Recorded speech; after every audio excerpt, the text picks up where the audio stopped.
Welcome to Chillin' 101. We hope this video helps. In this video, I will explain how to use Apple Pay with your phone number. It's important to understand that Apple Pay itself primarily uses your linked credit or debit cards for purchases, ensuring secure transactions. However, your phone number plays a crucial role when using Apple Cash, which allows you to send and receive money with friends and family. You can easily send funds to anyone in your contacts list by simply using their phone number or Apple ID. To get started with sending money, you'll first need to set up Apple Cash if you haven't already. Simply open the Wallet app on your iPhone, then tap the plus sign in the upper right corner.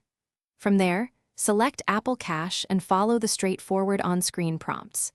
You might be asked to verify your identity, which helps secure your account and may involve confirming details linked to your phone number. Once Apple Cash is set up, sending money using a phone number is incredibly simple.